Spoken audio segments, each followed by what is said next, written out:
とこがやっぱり画期的に新しいなって思ってて、怖さ第一を実をある程度捨てて2番目でもいいから、ホラーエンターテインメントゲームとして面白いコンテンツを作りたいっていうとこがやっぱりスタートラインでしたね。Survival horror has cemented itself as one of the most popular genres in all of gaming, and its fans are eating good this month.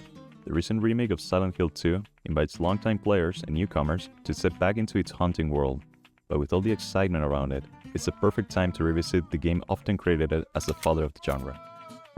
Resident Evil. So kick back and relax as we dive into yet another video essay about what makes this game so great, almost 30 years after its original release. The best horror games thrive on making you feel vulnerable.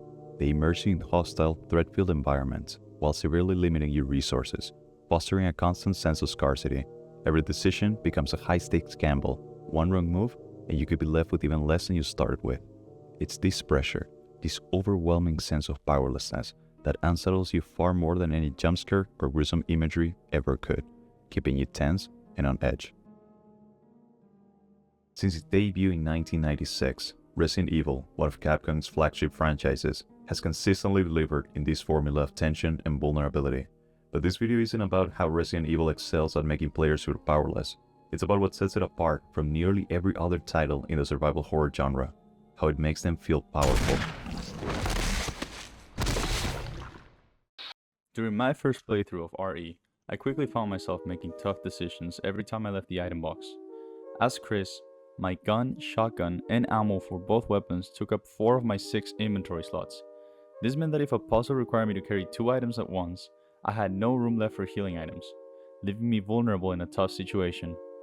It's moments like these that fool you into thinking you're not in control, but as you keep playing, you realize 2 things. First, in a real zombie outbreak, dogs will go from being man's best friends to their worst nightmare. And second, these zombies, they're slow, shambling, and often so easy to dodge that you begin to question how an outbreak could have even spiraled out of control. But that's the brilliance of it. This is the moment when Resident Evil stops being about surviving the undead and starts being about something more, realizing you're the true monster. But this realization takes time and practice, and the game is well aware of that.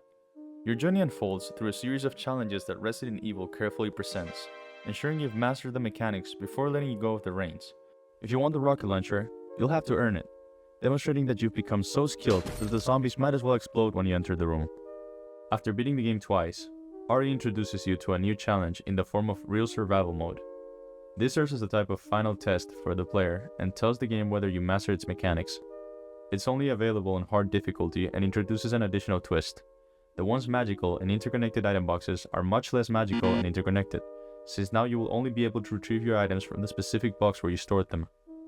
This added restriction forces you to think strategically about every move. You'll need to carefully plan where you store key items, anticipate when you'll need them, and balance how many resources you bring with you to avoid unnecessary backtracking, where the player risks getting injured or having to waste precious healing items. By the end of this playthrough, you'll know the game inside and out, understanding exactly what's required for each area. RE wants you to become better at beating it, more efficient and quicker too, almost as if it's holding your hand and leading you to the next challenge to come, always thinking about how to make your next playthrough of the same game different and special in its own unique way. By this point, any player who keeps returning to Resident Evil for multiple playthroughs is completely hooked, likely considering 100% completion. Resident Evil 1 offers 2 specific speedrun achievements, or trophies if you're on PlayStation, that play a key role in the player's journey: re-empowerment. Defying traditional horror conventions, Resident Evil takes a bold stance by shifting the balance of power back to the player. Once you've mastered the game and proven you can complete it quickly, the rules change. The game recognizes that a player rushing through is no longer the cautious, hesitant one who first tiptoed through the eerie halls, wary of every noise and conserving dwindling resources. Resident Evil understands you've conquered the fear. It can no longer scare you, because by now, you know the game like the back of your hand. So, Resident Evil stops trying to scare you. Instead, it hands you an infinite ammo pistol for completing the game in under 5 hours, essentially saying, go ahead, have fun, and make them afraid of you.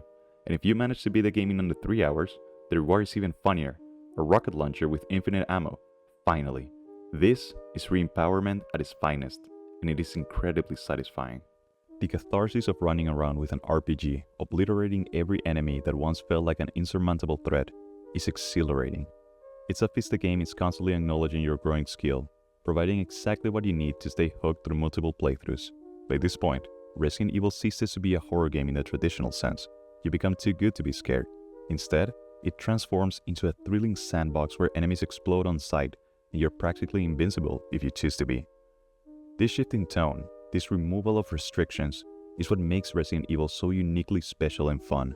The game understands that it doesn't have to take itself too seriously anymore, and this design philosophy is perfectly captured in the extra modes it offers. After proving your knowledge and mastery of the game in the previous challenges, Resident Evil takes a hilariously unexpected turn.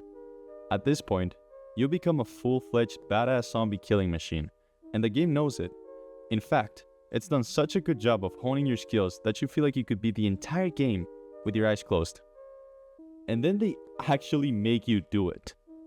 Enter Invisible Enemies mode, where, as the name suggests, every enemy, including the bosses, are completely invisible. This mode lifts the veil of survival horror entirely and turns the game into a thrilling, action-packed experience that you've now mastered to an almost absurd degree. It's the ultimate proof that you've conquered your fears.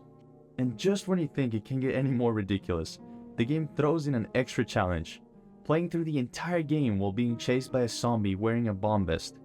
It's both excited and comically absurd, and I find that balance incredibly entertaining. Then, the game introduces a series of achievements that challenge you to play it in increasingly difficult ways, adding layers of complexity.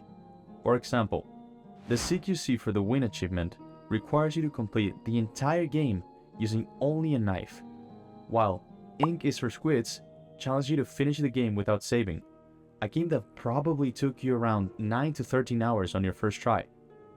At first glance, these might seem like desperate attempts to disempower the player and reignite the fear from the beginning, but that couldn't be farther from the truth. These runs aren't about fear anymore.